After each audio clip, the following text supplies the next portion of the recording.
Deixa aberto em Juízes 16, antes de irmos para a palavra, eu quero agradecer novamente a honra e o privilégio de estar aqui, depois desse tempo de férias, o Conexão com Deus regressando, e eu poder estar participando aqui nessa abertura de 2018, é um prazer estar com vocês novamente. Eu espero que essa obra prospere, que o Evangelho seja pregado, e que São Paulo seja alcançado, conforme a graça e a soberania de Deus. Juízes 16, versículo 20.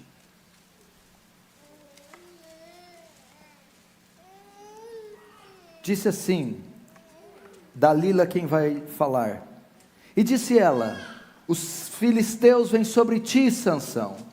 Tendo ele despertado seu sono, disse consigo mesmo: sairei ainda esta vez como dantes, e me livrarei, porque ele não sabia ainda que já o Senhor se tinha retirado dele.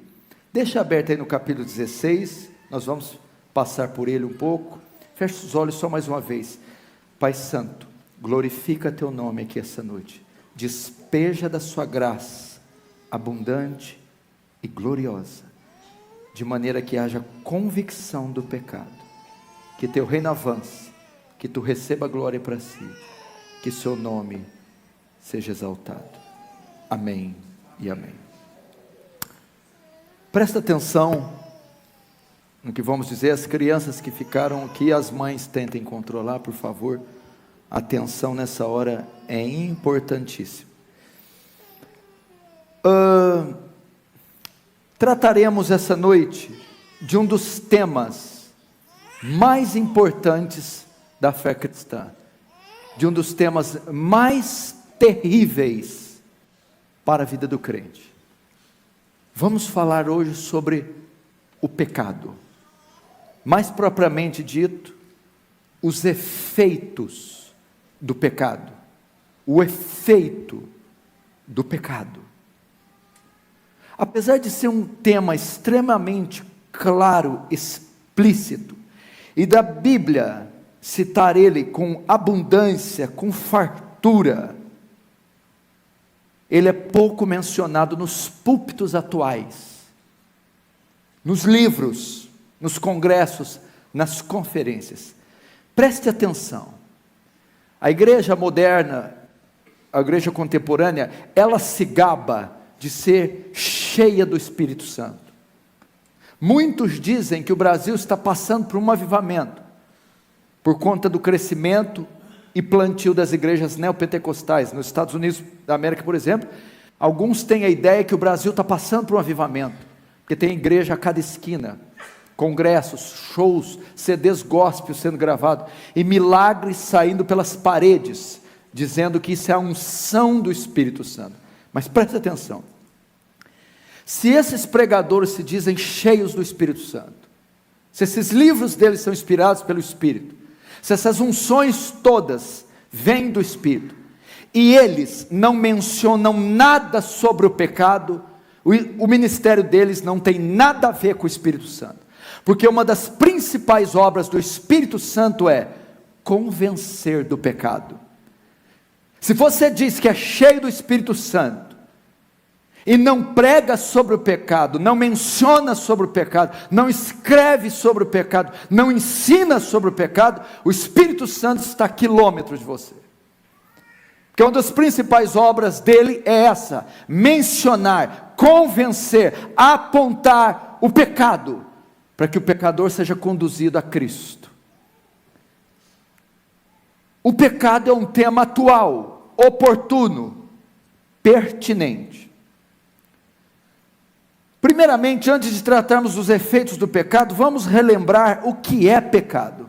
Temos uma palavra grega para pecado, hamartia, que significa perda da marca, errar o alvo. O homem, quando caiu, perdeu a marca, errou o alvo. Dr. Lloyd Jones diz que hamartia é sair dos trilhos, sair do caminho.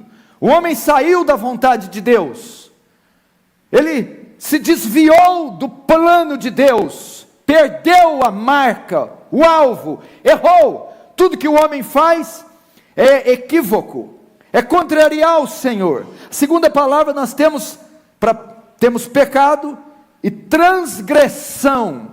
Transgressão é uma desobediência da lei de Deus, é uma quebra deliberada da lei de Deus, uma rebelião contra a lei de Deus, consiste em transgressão. Terceira palavra para pecado é iniquidade. É um ato distorcido, é uma perversão da lei, anomia, sem lei.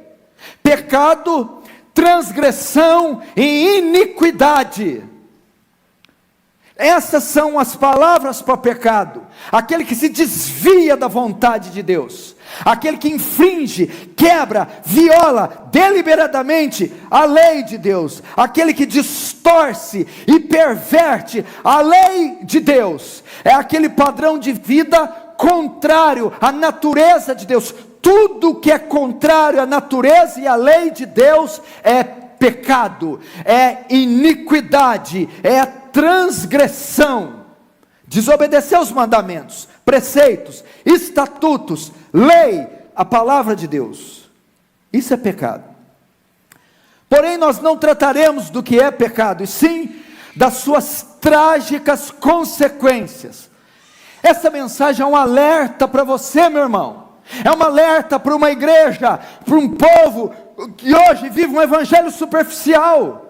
É um alerta para a cristandade contemporânea, que bebe iniquidade como água, como diz Jó, que trata o pecado como tropeço, desvio moral, equívoco, e não transgressão.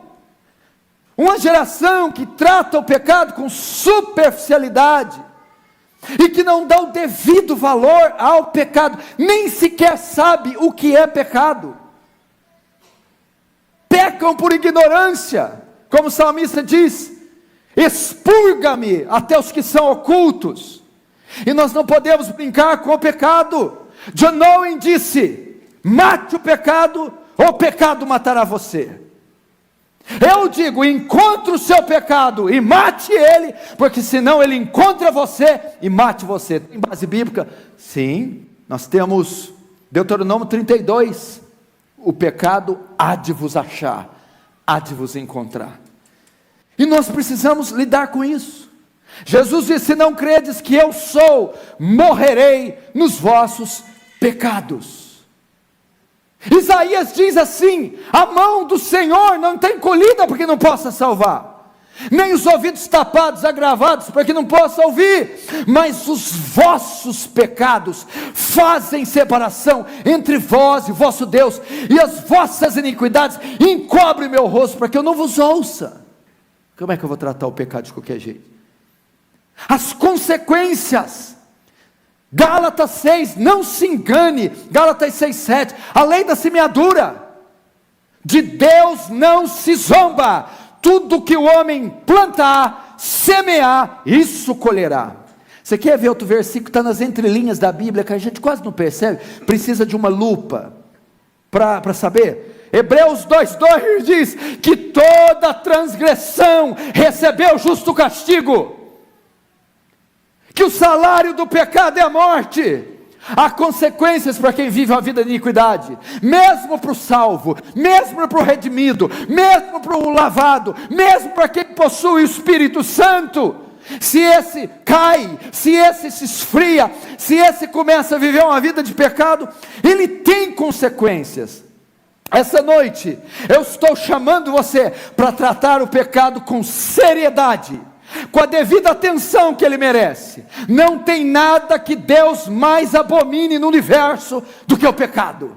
Não tem nada mais que produza asco em Deus do que o pecado. Eu vou te dizer como que o pecado é grave para Deus. O pecado é tão grave que por causa dele, ele matou o próprio filho, sacrificou o próprio filho, porque Deus é santo, e a santidade de Deus faz com que ele não tolere. Quantos pecados bastaram para Adão cometer, para Deus bani-lo do Éden? Um único pecado. Tu é tão puro de olhos que não pode contemplar o mal. Tá bom de Bíblia, hein? Abacuque 1,13. Tu é tão puro de olhos que não pode contemplar o mal. Vamos ver então as consequências do pecado. Qual é o nosso tema?